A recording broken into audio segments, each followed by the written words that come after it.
ये है टाइटैनोबोआ सांप। इसे दुनिया का सबसे बड़ा सांप कहा जाता है, जो बड़ी से बड़ी डॉल्फिन को भी निगल सकता है। यह सांप 7 मिलियन साल पहले अमेज़न के जंगल में पाए जाते थे।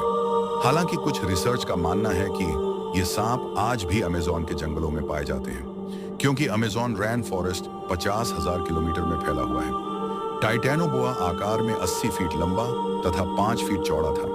साल 2010 में कोलंबिया में खुदाई के दौरान इस सांप का कंकाल मिला था। इसे देखकर आप अंदाजा लगा सकते हैं कि यह कितना बड़ा और खतरनाक